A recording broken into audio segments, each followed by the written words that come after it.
en la nube. Ya está. Si Ahora, te pide, Oscar, si te pide que le got it, got it. Yeah, got it. We're 3 minutes.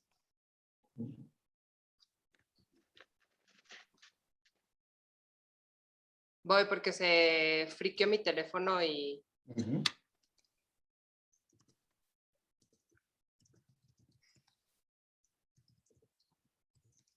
Estoy bien peinado. Estás bien guapo. Ay, gracias. Con eso ya entro bien contento. Yo nomás soy uno, bueno y verdadero. También bello. Por dentro. Por Ya donde se está quieras. conectando. Es mi esencia, es mi esencia. Ya estamos por entrar.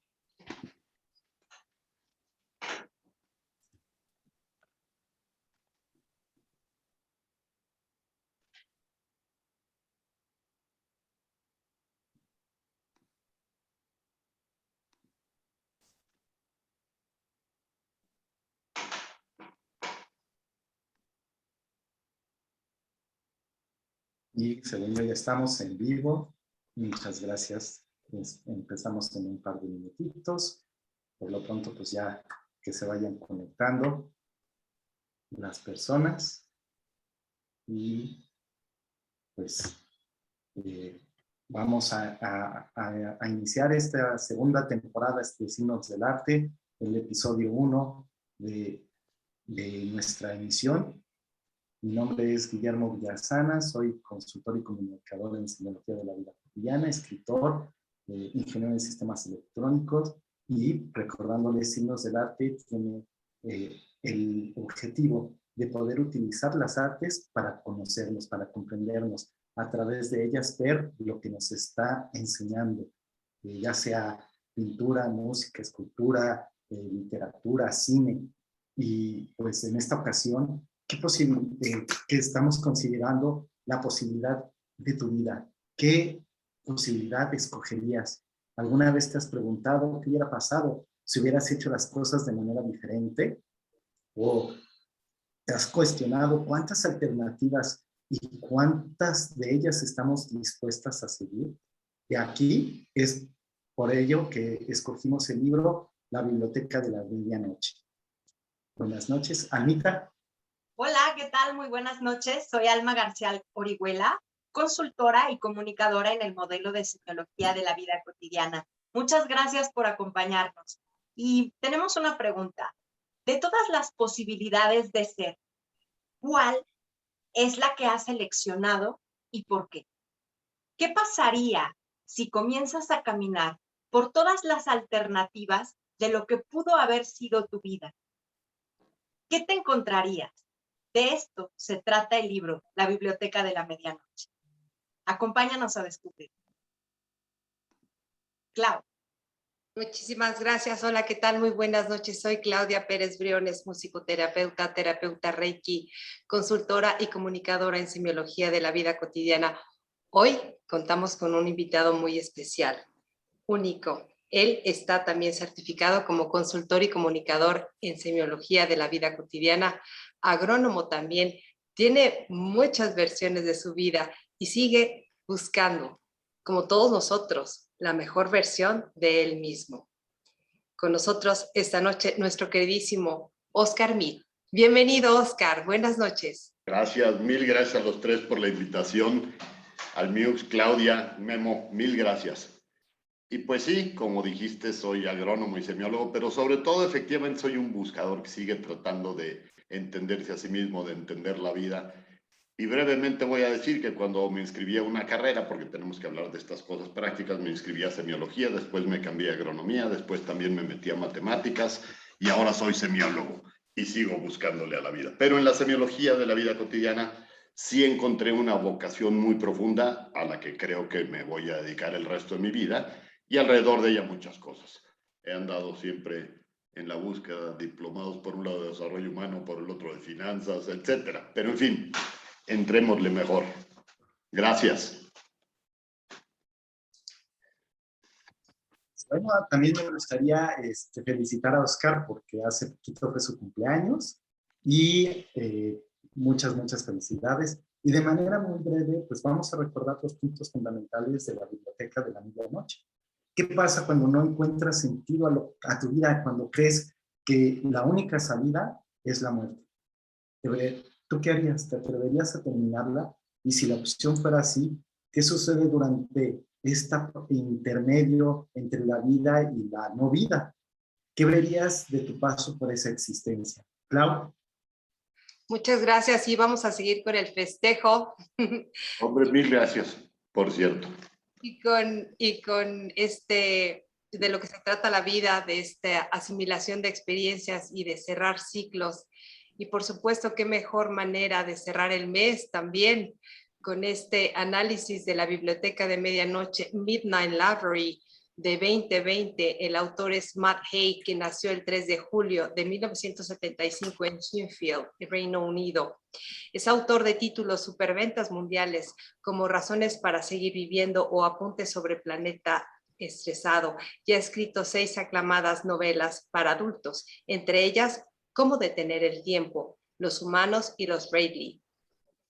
Hay, además, es autor de varios libros infantiles muy exitosos. Sus obras han vendido más de 2 millones en el Reino Unido y se han traducido a más de 40 idiomas.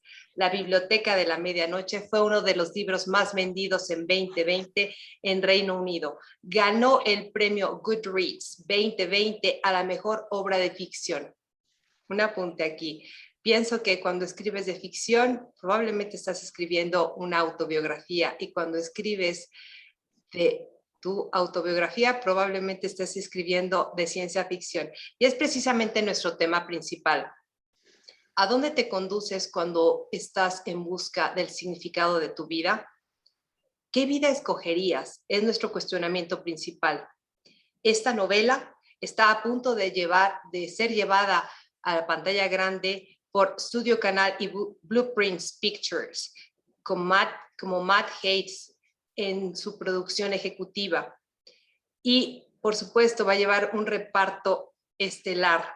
Ya se me antoja ver quién va a personificar, quién va a estelarizar a Nora, a Dylan, a Ash, cómo van a presentar a Volty, el gato que derramó la gota en el sinsentido de la vida de Nora, y a la señora Elm, Brad Shelley, Joe. A mí sí me da mucha curiosidad. Adelante, Almita, por favor.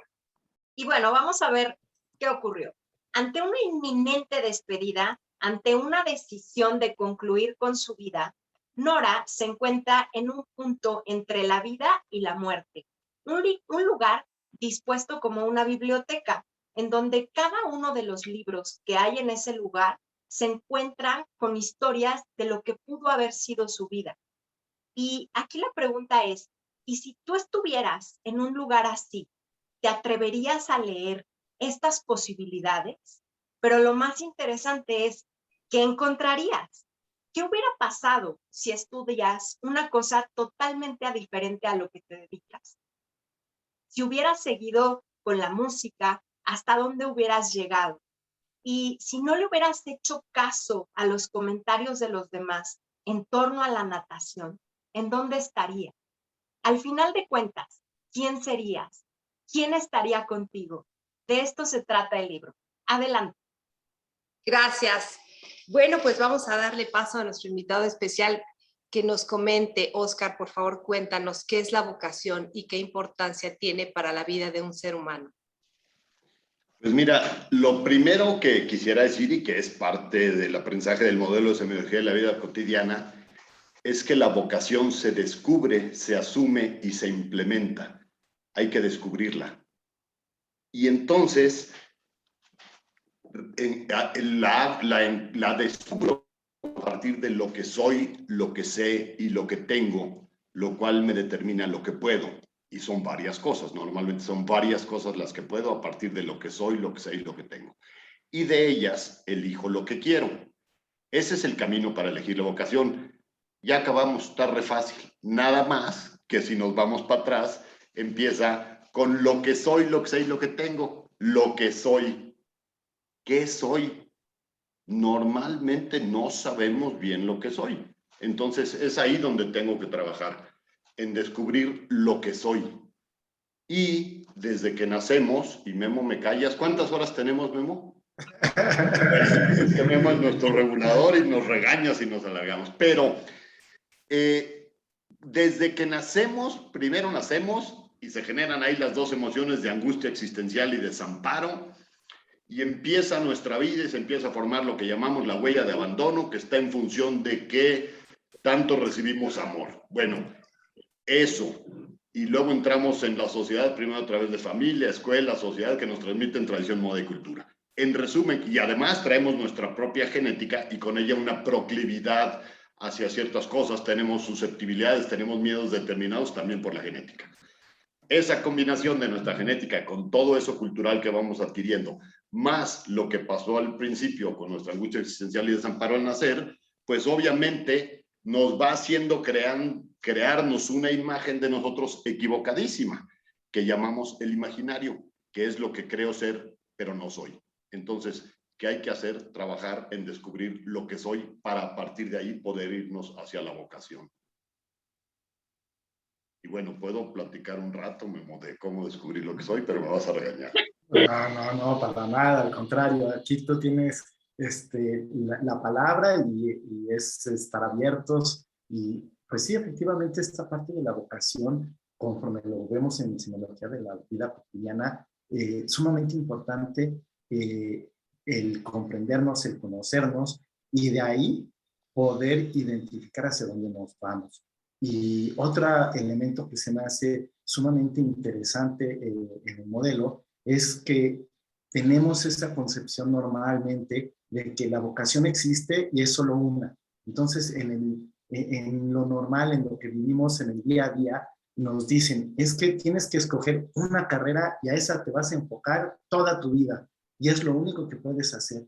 Y lo que podemos observar en lo que nos enseñan en el modelo es precisamente que no es cierto. O sea, podemos tener muchas vocaciones y a lo mejor podríamos desarrollar una o dos o tres, dependiendo de qué tan acordes a lo que haces, podrían estar. Y si no la desarrollas profesionalmente, la puedes desarrollar de manera de hobby y no la dejas de un lado. Por ejemplo, a lo mejor un ingeniero civil que le gusta pintar, entonces, pero tiene tanto trabajo con la parte civil y está en su vocación y se está desarrollando y le encanta que la parte de pintar pues lo hace de manera de hobby. Y sin embargo, ¿qué sucede? A lo mejor se jubila y en vez de utilizarlo ya nada más como hobby, ahora lo hace de manera profesional. Entonces, nos abre un panorama, unos horizontes impresionantes, inmensos, la parte de la vocación y sobre todo que tenemos una vocación universal que es la vocación de servicio, porque al final de cuentas todas las vocaciones van hacia allá, hacia servir a nuestra sociedad, a los demás y en la manera que nosotros nos compartimos y nos entregamos a los demás, estamos sirviendo y es esa vocación universal de servicio. Anita, ¿tú qué nos puedes compartir con respecto a las vocaciones? Pues mira, para mí la vocación es el propósito de la vida. Para mí la vocación es la respuesta a la declaración, ¿para qué quiero estar vivo? Y sí, como bien lo mencionaron, no tenemos solamente una vocación, tenemos muchas. Y entonces puede haber alguien que quiera ser músico, chef, administrador, poeta, psicólogo, maestro, pero al final de cuentas, en toda esa rama de vocaciones que alguien pudiera tener, tendríamos que estar buscando cuál es la definición más profunda de mi ser. A través de esas pequeñas acciones que hago, eso que me permite levantarme en las mañanas y tener todo el empeño, eso es lo que va a definir mi ser. Y entonces me va a hacer entender cuál es el propósito de que yo esté vivo. Y sí, efectivamente, como lo mencionó Oscar, la vocación se descubre, se asume y se implementa. Entonces, ¿cuáles son las cosas por las que te gusta levantarte en la mañana? ¿Cuáles son las cosas que te impulsan? Eso, toda esa serie de cosas son la suma para encontrar tu vocación. Asumirla y lo más complejo, pero no por eso imposible, implementar. Y entonces, Oscar, pues bueno, antes que nada te mandan saludos esta Connie y que es un placer escucharte, ya ves, para que no digas que te voy a estar Saludos a bloqueando, Connie. para que te puedan escuchar más. Ya Ahí tenemos una persona viéndonos, qué padre. No, tenemos varias personas viéndonos. No, hombre, estoy vacilando. Y bueno, aquí podemos ver entonces la relevancia para una persona que se conozca, que ubique su identidad conociendo ese de quién soy y qué es lo que quiero. Entonces, compártenos esta parte. Fíjate que aquí hay un punto bien importante ligado a lo que ambos comentaron y sobre todo lo que Almita dijo de ¿para qué me levanto en la mañana? Con lo que comenté hace rato de lo cultural y de la huella de abandono, es muy fácil que me levante en la mañana, y el libro lo narra mucho, a complacer, a vivir la vida de los sueños de otros.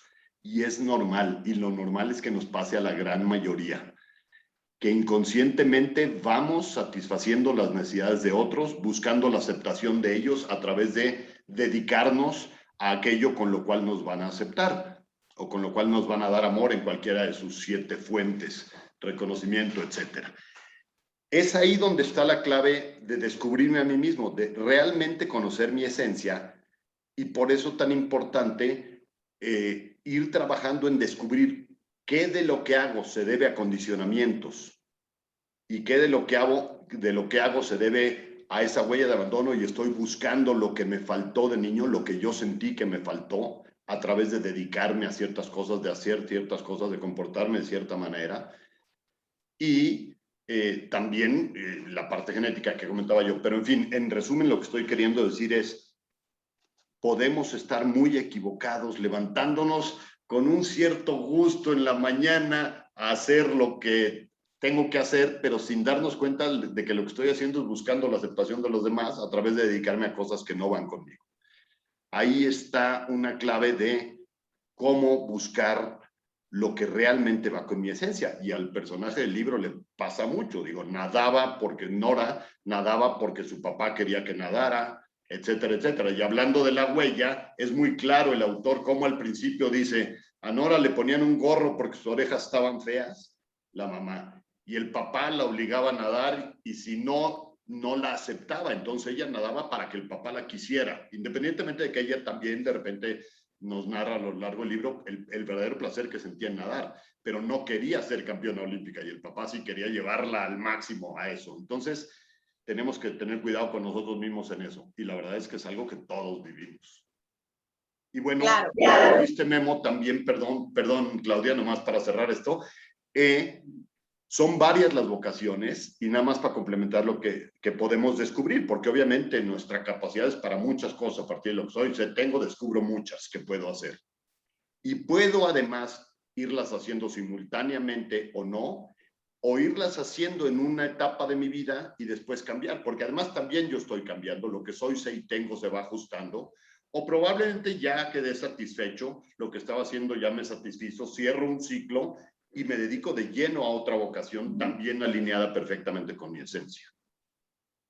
Muy bien. Entonces, la vocación vemos que tiene una función, y yo creo que esta función es decirnos para qué estamos vivos. Entonces, si una persona no asume e implementa esta vocación, entonces no tiene propósito. Difícilmente le va a encontrar sentido a la vida. Entonces, vamos a encontrarnos ante temas que digan, ay, qué flojera la cocina, ay, qué flojera la oficina. Y entonces, les va a dar flojera todo y van a buscar las cosas más barco. Pero, ¿cómo le hago para no buscar cosas barco? Cuando sabes quién eres y dimensionas lo que puedes lograr, no buscas lo barco, porque realmente ahí va tu vida de por medio. Ahí están tus pasiones. Y entonces los minutos se convierten en noche y le encuentras lugar a ese momento del día en el que puedes seguir expandiéndote y expandiendo las cosas que realmente te hacen feliz. Y hay un punto muy importante. Hay un libro que se llama Una sola cosa, de Gary Keller, en donde él dice, ¿quieres algo? concéntrate en una sola cosa. Esto se puede contraponer un poco con lo que estamos comentando, pero ¿para qué es concentrarse en una sola cosa? El ejemplo que pone el autor es Michael Phelps. Michael Phelps se concentró en una sola cosa, nadar, porque esa era su pasión, ese era su propósito en la vida. Fue lo que pudo concluir que era lo único que le importaba para ser feliz. Y regularmente los nadadores entrenan 6 de los 7 días de la semana, y él empezó a hacer todo lo contrario. Empezó a entrenar 7 días a la semana.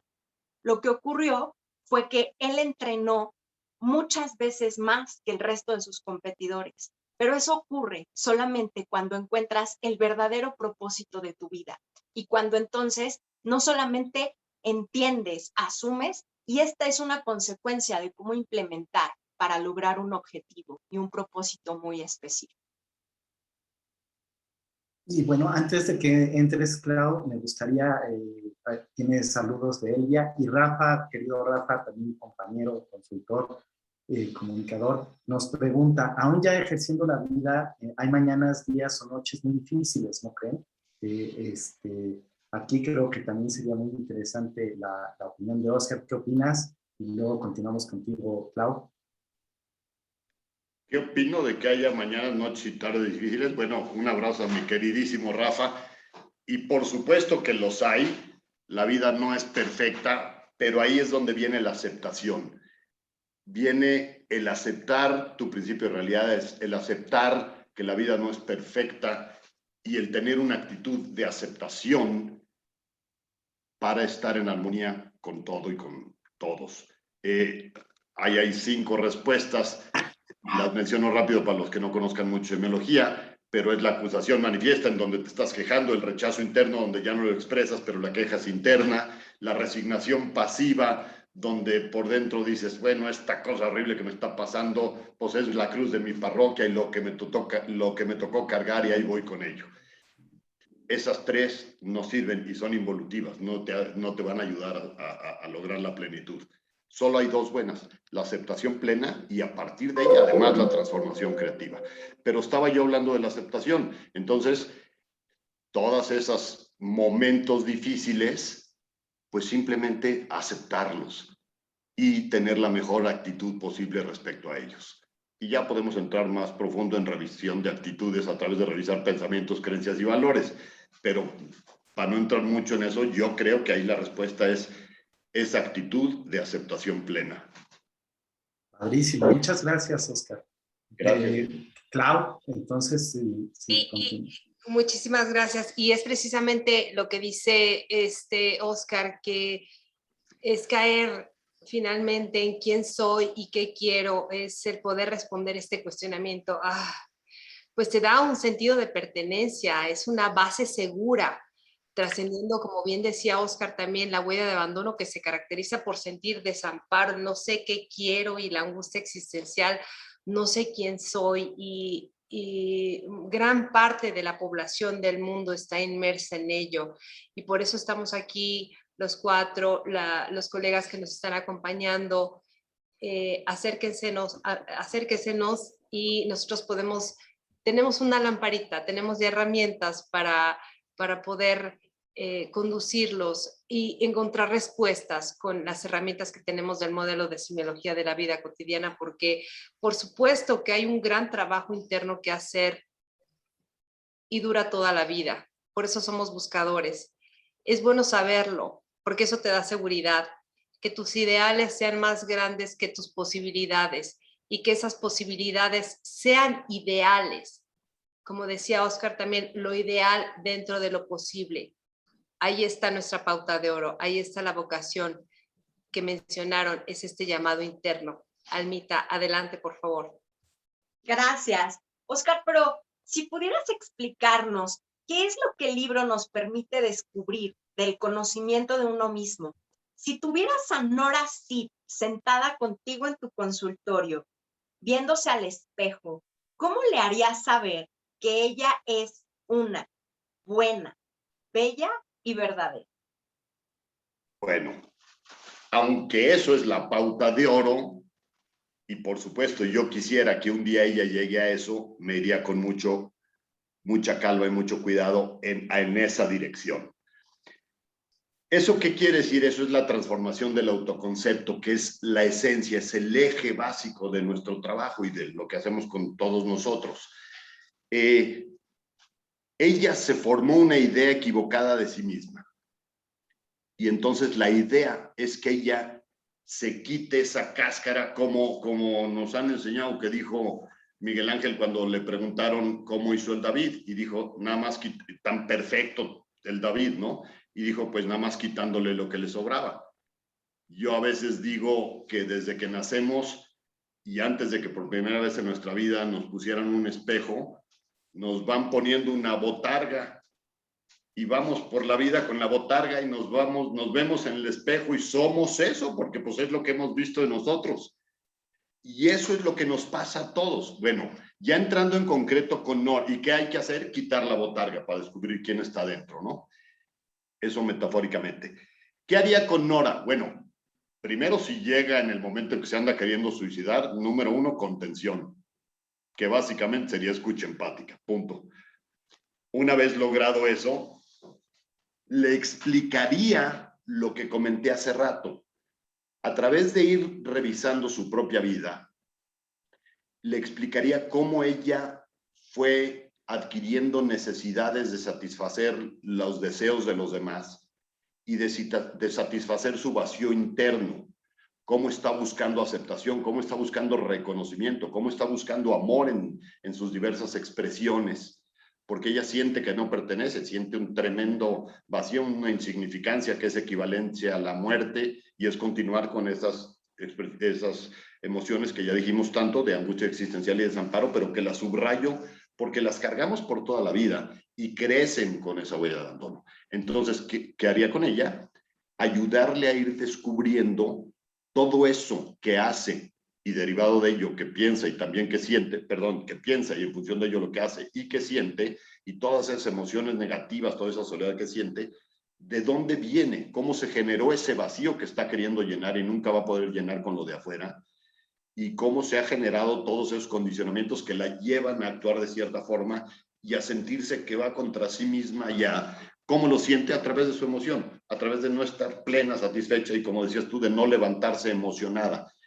¿Qué haría yo? Entonces le explicaría lo que es la huella de abandono, cómo se va formando, cómo se van formando los condicionamientos, y una vez ella comprendiendo, iría trabajando en su propio caso de cómo desmantelar esa huella, cómo desmantelar al imaginario, que es eso que creo ser pero no soy, cómo irlo desmantelando y cómo ir trascendiendo esa huella, cómo a través de dar aquello que estás buscando en vez de pedirlo. Digo, muy en síntesis, porque pues podríamos tener 10 programas y obviamente es un tema complejo el cómo llevar a alguien a lograr esta transformación del autoconcepto. Nosotros llevamos años, y ahorita que decía Claudia, que si la gente tenía ciertos problemas o huella, no me acuerdo qué decías, que se acerquen a nosotros, yo decía, sí, acérquense, pero no porque nosotros ya logramos la perfección y ya sabemos la fórmula y ya la aplicamos en nosotros. Obviamente estamos aquí porque creemos en esto, porque nos ha servido durante años y hemos visto en nosotros mismos, porque el modelo además para capacitarnos nos hace trabajar años en nosotros mismos, y podemos ya después desdoblar lo vivido en nosotros mismos. Pero obviamente, pues tampoco hemos llegado a la perfección total. Yo traigo ahí mi huellita y mis condicionamientos ahí todavía dando lata. Pero es muy padre observarlos, reconocerlos, porque ¿qué nos pasa? Pues dejamos de estar buscando afuera respuestas, y eso ya te cambia totalmente tu relación con todo y con la vida. A la hora que dices, hijo, esto me está dando lata, ok, pues volteo para adentro. Quiere decir que algo no estoy comprendiendo, que algo no estoy haciendo bien yo. Pero entonces con eso mejoras todos tus vínculos, y cierro, porque si no Memorita me va a regañar y las miradas de ustedes me van a decir, Oscar, ya me toca. Pero, ahorita te saco el fuete, vas a ver. Exacto. Algo básico que aprendemos todos en semiología al principio y que es muy padre transmitirlo en el principio. ¿Qué es la vida? La vida es una relación entre el individuo y su principio de realidad. El principio de realidad, que es todo aquello que no es el yo, para explicarlo fácil. Entonces, yo estoy relacionado con mucho, todo eso es mi principio de realidad y se llama principio porque pues la realidad perfectamente no la logro comprender y conocer. Si tuviera mejor vista, vería puras moléculas o puras cuerdas, si creo en la teoría de cuerdas, etc. Pero en fin, la vida es una relación entre el individuo y su principio de realidad. La calidad de la vida depende de la calidad de esa relación y la calidad de la relación depende de su significado. Si comprendemos que el significado lo damos nosotros, pues entonces ya siempre que haya un problema en la calidad de la relación y que vamos a detectar por nuestra emoción disfuncional o negativa, pues voy a decir, tengo que revisar el significado que le estoy dando hasta encontrar uno más funcional. Gracias. No, pues gracias por todo. Y de hecho, efectivamente, nadie es perfecto, porque inclusive estar en busca de la perfección lo que nos genera es neurosis, es estar en esta parte de juzgarnos a nosotros mismos, es ahora sí que estarnos latillando porque, pues no llegué a esa cuestión perfecta de lo que somos, porque es imposible, o sea, nadie es perfecto, absolutamente nadie en esta vida es perfecto. Y bueno, pues Nora tiene mucho de ese tema en su autoconcepto, ¿no? Eso de cómo nos vemos a nosotros mismos, esta parte de esa perfección y además de ver otros elementos. Pero inclusive, con todas estas opciones que ella veía, que ella sentía de las posibles vocaciones que sí pudo haber tenido, porque como dices, la parte del imaginario, y de hecho me gustaría leer una pequeña frase de ella con respecto a su yo real y lo del imaginario y de su autoconcepto. En una de las frases dice, si te propones convertirte en algo que no eres, fracasarás siempre. Tu objetivo debe de ser convertirte en ti misma. Entonces, eso pues, también, ¿cómo le vinculas y cómo le puedes ayudar a alguien a que encuentre ese sentido en su vida propia? Que dice, pues es que nada me apasiona y sin embargo tiene muchas posibilidades, pero aún así dice, nada me apasiona y todo parece aburrido. O sea, ahí cómo le ayudas, cómo lo apoyas. ¿Es para mí, Memo? Sí. Pues mira, para conocerse a sí mismo, uno de los recursos maravillosos que nos enseña el modelo de semiología para conocerse a sí mismo es conocer sus 5 potenciales.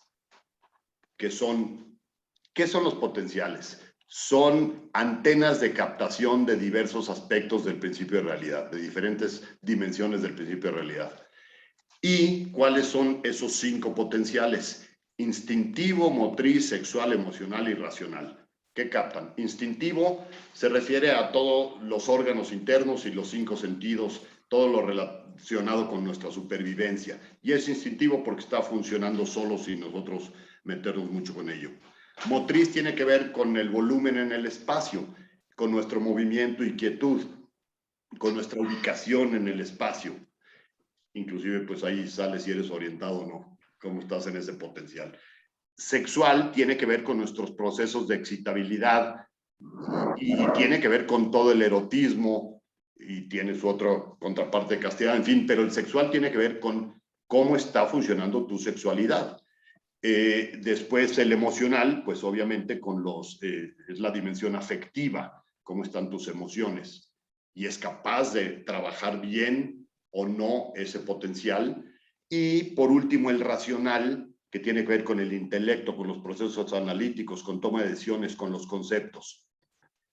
De nuevo, podríamos profundizar muchísimo, pero una vez explicado que están esos 5 potenciales y una vez que a la persona se le ayuda a comprender cada uno de ellos y a poderse autoobservar comprendiendo cómo está cada uno de ellos, va conociendo los lados fuertes y débiles de esos potenciales, que son como una huella digital que cada uno de nosotros tenemos.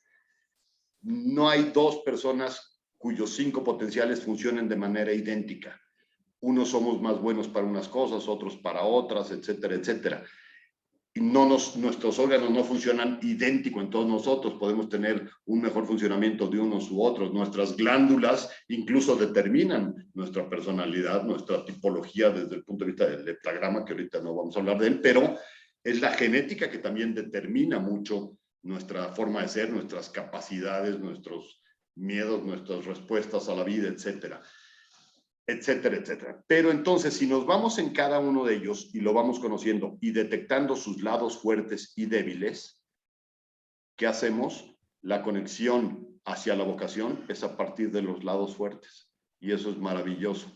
Una vez que te conoces, conoces tus potenciales e identificas sus lados fuertes, esa va a ser la guía para tu vocación. Que insistimos, ya lo han dicho todos, hay muchas vocaciones, no una.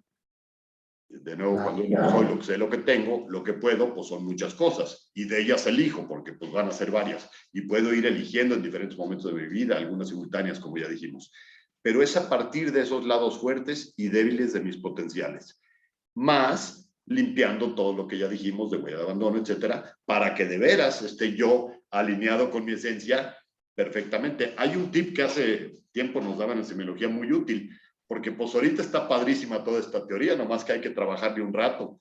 ¿Qué puede servir para la gente para decir, a ver, qué onda conmigo? ¿Qué te emocionaba desde niño? ¿Con qué decías, wow? Eso es lo que se llama plenitud. Y decías, wow, a tal grado que lograbas el famoso aquí y ahora. En ese momento decías, ni me acuerdo que existe el resto del mundo. Esto es, me apasiona. Esa es una clave maravillosa para todos, para decir, ah, por ahí va, por ahí va. Algunos, chance no identifiquemos tanto, pero otros tienen muy claro, digo, el clásico que desde chiquitito se encerraba a dibujar y ha sido feliz dibujando toda su vida y hoy es un gran pintor, a menos que le haya sucedido que le dijeron, no, pintor no te conviene, vuélvete contador o abogado. Y el pobre... ¿O qué? Como Anora. Como Anora, exacto. Finalmente todo esto, pues es impresionante el libro porque nos va narrando todo esto, cómo se va formando en ella. No hablemos todavía del desenlace hasta que ustedes digan, pero es maravilloso cómo ella se va conociendo a través de todas sus vidas, ¿no? Que puede observar alternativas y cómo puede irse orientando y sintiendo de repente, ay, jole, esto me hace sentir feliz, estoy nadando y sí siento contenta y estoy en esto otro y tal.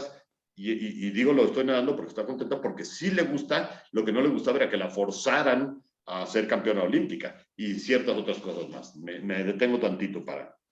No, adelante, continúa, inclusive esta parte de cómo estos condicionamientos que le generan, no solo en la natación, sino también en los otros. Ahí, si quieres, sigue elaborando con las diferentes versiones de Nora. Por favor, adelante, Oscar. Bueno, sintetizando, porque son muchísimas, primero hablan como de 8 o 10 vidas que ella va eligiendo y cada vez, bueno, para quienes no comprendan bien lo del libro, aunque ya hizo una magnífica explicación Almita, pues cuando ella se está muriendo se le aparece la biblioteca esta, ella no sabe bien dónde está, pero el caso es que ahí tiene la opción de revisar las vidas que hubiera tenido de haber tomado diferentes decisiones. Y entonces, pues hay un novio con el que se iba a casar y lo despreció, y está el famoso libro de los arrepentimientos, grandote, pesado, con un chorro de arrepentimientos ahí, y ella con sus culpas y más culpas. Cuando ella se decide morir es porque ella siente que ha echado a perder la vida de muchos, que ha tratado mal a los demás, que ella no vale y que ya no tiene sentido, porque además eso no tiene solución. Y entonces, pues obviamente su libro de arrepentimientos es enorme. Y entonces en sus vidas va eligiendo regresar a siempre sí casarse con el que no se había casado, regresar a siempre sin nadar como su papá quería y se vuelve campeona olímpica, y etcétera, etcétera, ¿no? Varias opciones.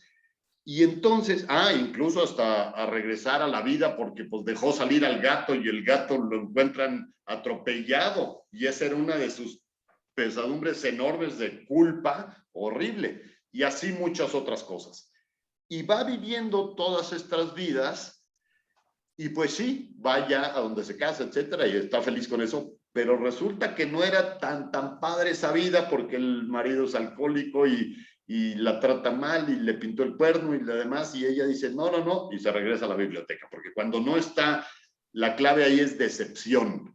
Cuando está decepcionada, porque hay un momento en que tiene otra emoción que no es decepción y no regresa a la biblioteca, pero al estar decepcionada, entonces por aquí no iba, va, pues ¿qué otra vida? Pues órale, voy por esta. Por supuesto que lo que quiero es que viva mi gato, que mi hermano que se enojó conmigo porque no tocaba yo en tal grupo y me salí, híjole, partí la maceta y desde entonces ya no me quiere, pues voy a ir ahora donde sí canto con mi hermano y todo. Y en todas, por ejemplo, regresa la del hermano y resulta que ella es una gran cantante famosísima y está en Brasil cantando y demás y entrevistas.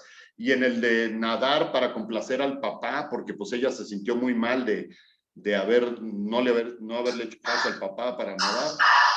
Y se distanció muchísimo el papá y más cosas, y bueno, ya regresa a esa otra vida, nada, etcétera, etcétera, se vuelve campeona olímpica y luego empieza a descubrir que no está nada satisfecha, que no le gusta toda esa fama y algo le sigue faltando, y en algunas de las vidas está estudiando filosofía y cita ahí a Thoreau y otros autores con reflexiones bien interesantes que ella trae cargando, y luego incluso va a otra vida y se acuerda y dice, no, en la filosofía le dicen, ¿y tú qué tienes que ver? Ah, no, es de otra. Que en mi opinión ahí el autor usa un recurso interesante, pero también creo que un poquitito equivocado, y voy a decir por qué.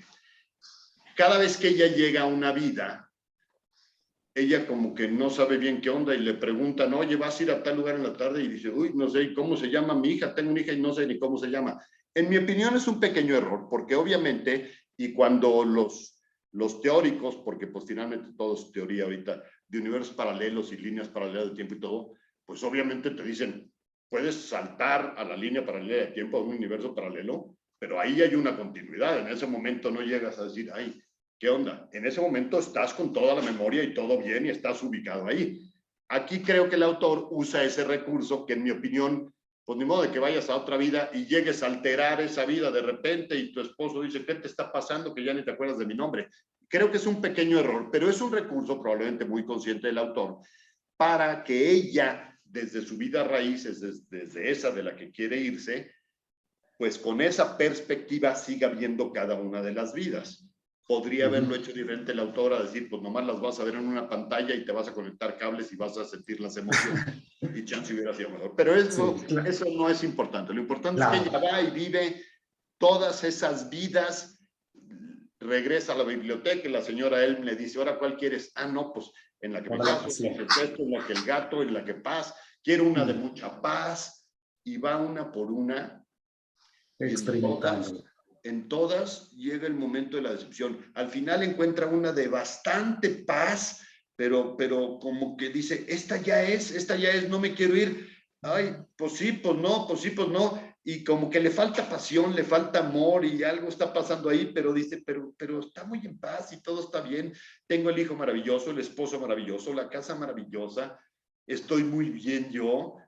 Y estoy donde estaba, además, es más o menos regresar a lo que no hice y ahora todo bien. Esta es, pero algo adentro de, ay, jole, como que no siente esa plenitud, nosotros la llamaríamos plenitud.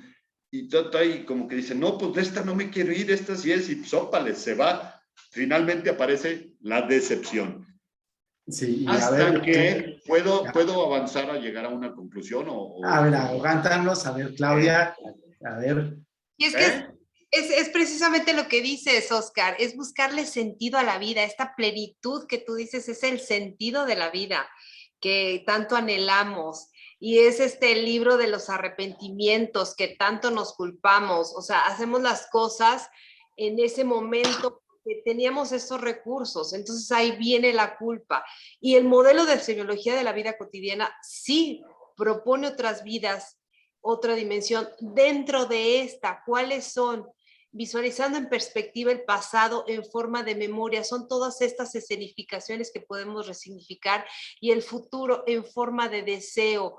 ¿Qué quieres? ¿Cómo lo quieres? ¿Para qué lo quieres? Es anhelar lo que siempre hemos estado anhelando. Tenemos una vida en familia, una vida en pareja, una vida en el trabajo, una vida en los negocios. Tenemos varias vidas. ¿Cómo les damos sentido? Esa es la propuesta principal de este libro. Nosotros en este momento estamos resignificando el tema de moda que nos condiciona hasta cierto punto, que es la pandemia, pero después puede ser un temblor, una crisis económica, etcétera. ¿Cómo vas a ir resignificando estas vidas? ¿Cómo te vas a ir adaptando a cada una de ellas? y sobre todo que las miremos sin arrepentimientos, que escribamos este libro porque lo podemos hacer, como bien dice Oscar, este libro de los arrepentimientos, que sea muy delgadito, porque puede serlo, existe esa posibilidad, ese tiempo, este tiempo que estamos viviendo en conciencia es el tiempo perfecto. No te arrepientas de nada, más bien cuestiónate. Y obviamente nos dijeron que el amor nos llevaría a la felicidad, pero en realidad es todo lo contrario. La felicidad nos va a llevar el amor. Y eso es lo que busca Nora siempre. La felicidad está generar expectativas, pero la felicidad no es eso. Ya es un tema más profundo. Por supuesto que lo aborda Semiología de la Vida Cotidiana y es este anhelo de plenitud de ser, es esta conciencia, acción. ¿Qué vas a hacer para poder ser tu propio ser? No pasa nada si contamos el final, Oscar. Es la vida perfecta, es la vida que tienes en este momento. Almita, si eres tan amable, por favor.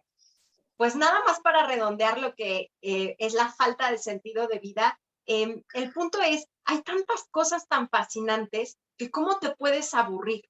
¿Cómo puede haber algo que no te apasione? Si tú dices, no sé cuál es mi vocación, tal como nos decía Oscar, la pregunta es, ¿qué te gusta hacer? ¿Para qué eres bueno?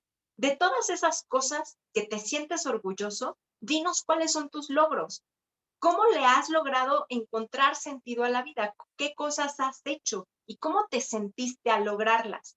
Cuando tú recuerdas cómo te sentiste el día que te entregaron tu diploma, el día que te subiste a ese estrado y cantaste, el día que lo recuerdas, en ese momento puedes decir, sí, esto es lo que me gusta, por aquí va. Y entonces nuestro maestro, el doctor Ruiz Soto, nos decía, es que no es que estés aburrido, lo que te falta es amor, es encontrar tu amor. Entonces, la gran propuesta es esta, encuentra lo que realmente te hace feliz, lo que tú puedes decir, ese es mi amor.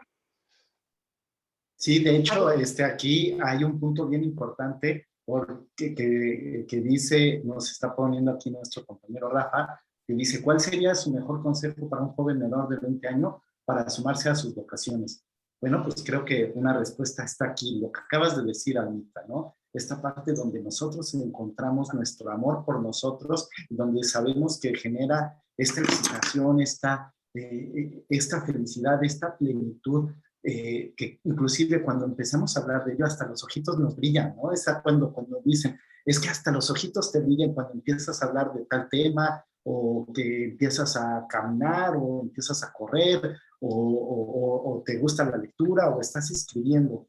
Entonces, esas partes donde tenemos esas decisiones, que empezamos a tomar decisiones, porque muchas veces, y lo vemos con Nora, ¿no? Nora no toma decisiones, y ese sinsentido de no tomar decisiones es lo que la lleva a esta sensación tan oscura y que no le ayuda enfocarse.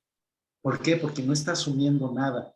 Esta parte de asumir es sumamente importante, porque ya que identifico algo que sí me gusta, lo asumo y como me gusta, es más fácil implementarlo y nos quitamos de esta cultura de que las cosas se hacen con esfuerzo, sino que las cosas dejan de hacerse con esfuerzo, sino que se hacen con entusiasmo. Cuando hacemos las cosas con entusiasmo, ya no se hacen difíciles, sino que se hacen fáciles.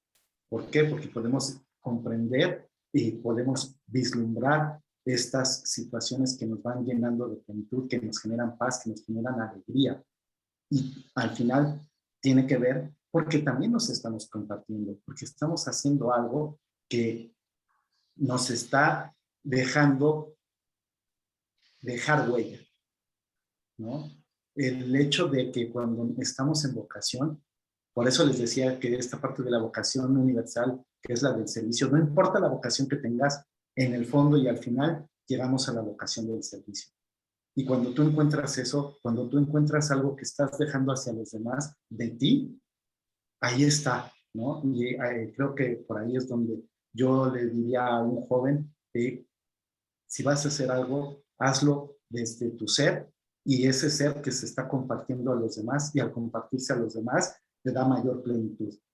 Y tienes esa vocación de servicio que tenemos todos. Cuando estamos sirviendo a los demás, nos estamos también sirviendo a nosotros mismos.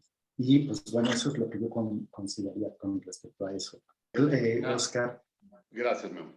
Una clave, si yo regresara a ser joven, lo cual fue hace mucho, y me diera un consejo a ese joven, ¿qué estás haciendo para buscar aplauso? Y cuando no estás buscando aplauso, ¿hacia qué te inclinas? ¿Qué te emociona? Porque es muy fácil que te dé mucho placer el aplauso, porque te está llenando un vacío. Y que te estés dedicando a cosas que te van a dar ese aplauso para llenar ese vacío, porque te vas a sentir aceptado, reconocido, etcétera. Y entonces digas, le dice al joven, él dice, pues sí, me encanta hacer esto y esto. Sí, pero abusado. ¿Por qué te encanta? Porque en ese momento tu papá te quiere más, tus amigos te aceptan más, la novia te pela, o porque aunque no estuvieran ellos, dices, wow. Entonces pregúntate qué estarías haciendo si no estuvieran todos ellos, o si todos te amaran y te aceptaran perfecto y te valdría gorro su aplauso. Entonces, ¿qué harías en eso? Porque es bien difícil, la verdad es bien difícil decir, sí, ya estoy alineado con mi esencia, porque fui a hacer tal cosa y estoy feliz. No, hombre, chance estás feliz porque estás llenando el huecote enorme que traes por el vacío que cargas por falta de lo que te faltó de niño. Y con que alguien te aplauda dices, me están diciendo que sí valgo. Y todos pasamos por eso, entonces bien importante, bien importante. Y si me permiten, volviendo rapidísimo, porque Claudia dijo dos cosas padrísimas. Una, lo de resignificar el pasado. Yo creo que eso es una palabra que de repente, una frase que de repente la oímos de corridito y seguimos hablando de lo demás. Bueno, si lo que hemos aprendido en semiología solo fuera resignificar el pasado, valdría oro. Porque la mayoría decimos, pues es que ya lo que me pasó y vengo cargando con ello y nos acordamos de ello y nos enconchamos o lo traemos ahí en el inconsciente haciéndonos sufrir y actuar de X forma todo el tiempo. Pero perfectamente podemos literalmente modificar nuestro pasado. ¿Por qué modificar nuestro pasado? Pues porque nuestra vida es lo que pasa en nuestro escenario interno de conciencia. Los hechos son lo que son, pero la vida es lo que significa. Entonces, todos esos hechos de nuestro pasado que venimos ahí cargando, que hasta acordarnos de ellos nos eriza el pelo, bueno, pues fueron hechos, punto. Lo que nos grabó la emoción que ahí está y que revive de repente y no queremos ni recordarlo, fue el significado que le dimos en ese momento. Pero además el significado que le dio ese niño con su nivel de conciencia de ese momento. Pero ya lo damos por hecho. Ya, yo soy tal. Yo ya sé que soy feo. Y resulta que revisas. Es que un día en el colegio o mi mamá o alguien me dijo que era un panzón narigón. Y pues ya sé que soy feo. No es que me imagino que soy feo. Lo sé. Es una creencia perfectamente, una certeza. Sí, de hecho le pasó a Nora, ¿no? Con lo de la natación, a Nora le pasa y le dicen, es que es muy espaldona y entonces también eso ya no le gusta. Ahí es otro golpe. ¿No? Y ahí es excelente. Claudia, por favor. Y es que a todo esto que está mencionando Oscar y tú, Guillermo, es una toma de decisión consciente, que eso es lo que nos invita el modelo de semiología de la vida cotidiana. O sea, ¿cómo haces que un chico de 14 años, que también volviendo a la pregunta de Rafa, tome una decisión consciente? Este trabajo se puede hacer desde la temprana infancia. Mi vida, tú puedes tomar una decisión. ¿Qué quieres? Rojo, verde, azul, sabores cítricos, sabores dulces. ¿Qué es lo que tú quieres? ¿Por qué te inclinas? No tengo que decidir yo por ti. Entonces, Oscar, por favor, muy brevemente, porque ya estamos en la recta final del programa, ¿cuál es la importancia de tomar una decisión consciente? ¿Cuál es la importancia de tomar una decisión consciente? Pues la principal es que no estás yéndote en automático hacia donde te lleva tu inconsciente o tu subconsciente, hacia donde vas derivado de lo que ya hablamos, del imaginario, la huella, los condicionamientos, etcétera, ¿no? Es decir, una decisión consciente solamente la puedes tomar precisamente en conciencia. ¿Qué quiere decir eso? Comprendiendo. Y entonces, una vez que estás comprendiendo, puedes elegir comprendiéndote a ti y comprendiendo el hecho respecto al cual quieres tomar una decisión. Y entonces ya puedes perfectamente comprender qué va a ir alineado con tu esencia. No sé si eso más o menos responda. Perfecto. Adelante, Almita. Pues yo creo que lo más importante de una decisión es evocarla, traerla al centro y entender que en esa decisión está nuestro ser entero.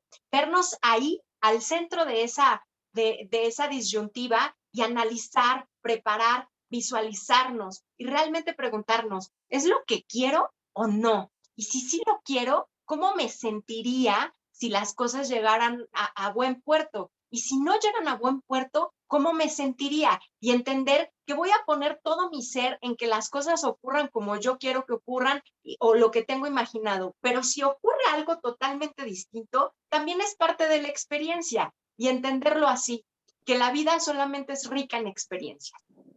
Claro, y de hecho, como lo habían mencionado, ¿no? Esta toma de decisiones donde nosotros asumimos la responsabilidad de esa decisión. Entonces, que Nora no tomaba no asumía esas decisiones, no estaba consciente de ellas, y eso también nos descarrila. Por eso la importancia de tomar las decisiones conscientes. Claudia.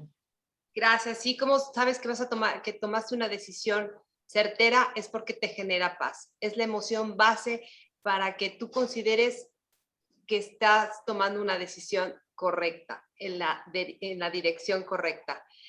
Y ya en esta recta final, ahora sí nos gustaría saber, mi queridísimo Oscar, ¿tú qué aprendiste de la Biblioteca de la Medianoche? Dicho de una manera muy simple, ¿qué te dejó este libro? Por favor, adelante.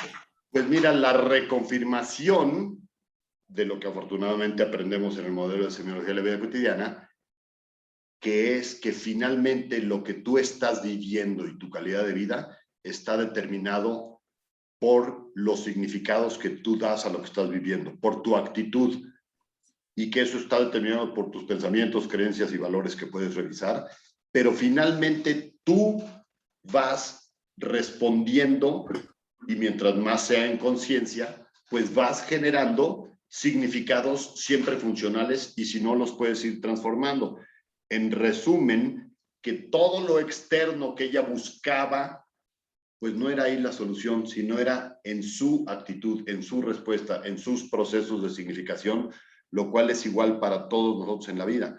Finalmente, cuando algo te está sucediendo, y ahí puedes tener diferentes creencias, puedes creer que Dios lo mandó para ti, puedes creer que tú antes de nacer elegiste qué venir a vivir, o puedes creer que pues no, todo es al azar y te está sucediendo. Y eso finalmente hay que ser abiertos. La gente puede estar ubicada en cualquiera de esas tres opciones. Bueno, en cualquiera de los casos aplica perfectamente el decir, lo eligió Dios, lo elegí yo al venir a vivir, chance en conjunto con Dios o chance yo solito. O me está sucediendo, pues porque así es la vida y me está sucediendo. Lo que no hay duda es que el qué hago con ello lo determino yo. El significado que le doy y la respuesta que le doy a ello lo determino yo, y eso va a determinar mi calidad de vida. Padrísimo. Y bueno, en mi caso, yo lo que les podría decir es que es esta situación donde podemos ver las posibilidades que habíamos tenido para poder inclusive resignificar mi pasado precisamente. Y esto a través del cuestionamiento de qué realmente hubiera sucedido, cómo me hubiera sentido yo, para poder resignificar mi pasado, contemplarlo, dejarlo de juzgar y asumir la decisión que tomé en su momento, como lo hace esta Nora al final, al decir, pues bueno, la vida que tengo es la vida que quiero. Entonces, en ese sentido, también poder transformar eso. Y de hecho, yo no lo veo en mi caso, yo en vez de, si me pasara eso, yo en vez de estar en una biblioteca, seguramente estaría en un salón de cómputo con diferentes programas, ¿no? Eso estoy casi seguro. Almita. Bueno, pues para mí este libro es como la muestra de cuando alguien toma la decisión importantísima de decirle sí a la vida. Cuando tú le dices a la vida sí acepto, no habrá fallas. Y entonces le vas a decir a la vida, te garantizo que nos vamos a divertir, que a lo mejor no vamos a encontrar lo que esperábamos, pero nos vamos a divertir y en el camino vamos a encontrar algo que nos va a llenar. Y entonces el punto es explorar todo y en ese todo te encuentras tú. Claudia. Gracias. Pues yo percibí de este libro que la vida perfecta sí existe. Satisfactoriamente hay una ruta de salida muy linda, que es la vida que estás viviendo, es la vida perfecta. Si lo visualizas desde el yo pude, yo puedo y yo podré, como empoderamiento, desde la abundancia, desde la ejemplaridad, porque la carencia es enriquecer nada más este libro de arrepentimientos. ¿Cuántos ups me equivoqué? Los que sean necesarios para comprender que esta vida es la mejor que estás viviendo. Ya lo vimos a través de las decisiones conscientes, ya supimos cómo tomar una decisión consciente, sin culpa, sin rencor, amando y perdonando. Como decía Luis Hay, cambia el tengo que hacer, el debo hacer, por el elijo, el soy capaz, el tengo ganas, el quiero hacer. Quiero ser una mejor persona, primero para mí, y esa es una garantía que te da la vida, porque la vida no te falla. Se proyecta así la mejor versión, esta versión linda tuya, sin pretensiones, con la mejor intención. Y bueno, pues quisiera leerles para finalizar. El capítulo se llama El árbol que es nuestra vida. Qué extraña es la vida. Es extraño como la vivimos, toda de una vez, como si fuera una línea recta. En realidad, no es así. La vida no está construida solo de las cosas que hacemos, sino también de las cosas que no hacemos. Y todos los instantes de nuestra vida son una bifurcación. Entonces, esta zona de confort, ya fuera del texto del libro, recodificarla. Esta zona de confort tan criticada es dinámica, porque cuando obtenemos el equilibrio para tenerlo, lo tenemos que perder. Cuando damos un paso, vencemos la fuerza de gravedad. Y es ahí cuando miramos el poder que tenemos para conservar este equilibrio constante. Que es un instante, sí, pero un instante en el presente pleno. Muchísimas gracias, Guillermo. Adelante. Gracias. Oscar, pues cuéntanos de tus proyectos que tienes, dónde te podemos ubicar para consultas, cursos, ponencias, dinos. Pues estoy dando talleres y consultas. Estoy ahorita con un taller que se llama Del sufrimiento a la paz interna y va a tener una parte 2 y 3 y voy a iniciar de nuevo la parte 1. Pronto estoy dando consultas y ¿dónde me encuentran? Pues ahí está, qué bueno que lo pusiste. No tengo todavía, perdón, como que no estaba muy convencido de hacerlo o lo fui dejando, ni Instagram ni un Facebook como semiólogo, mi personal, pero pues ahí no es para estas cosas. Pero les prometo que pronto los tendré y que los alimentaré bien. Habrá buena información ahí, buenas cosas. Pero mientras tanto, pues lo más fácil es mi WhatsApp, que ahí está el número, 55 54 33 26 10, o mi email, que ahí está, omeaddb@hotmail.com. Por ahí me pueden contactar y si me escriben por WhatsApp, formo un grupo, como tengo otros para los talleres y cosas así, formo un grupo donde una vez que tenga ya nuevas redes de Instagram y Facebook, como debe ser, pues ya les informo. Gracias, Memo. Y una última cosa, si se vale, Dime. una manera de lograr también la plenitud es lo que no puedan cambiar, acéptenlo. No luchar con ello. Así es, padrísimo. Pues nuevamente muchas gracias, hemos concluido otro episodio más. Gracias, Oscar, gracias, Claudia, Alma. Muchísimas gracias. Siempre un placer contar con la presencia de todos ustedes, los que nos vieron, los que nos van a ver. Y no olviden de dejar comentarios. Aquí estamos. Con mucho cariño. Buenas noches. Buenas noches. Gracias. Bye.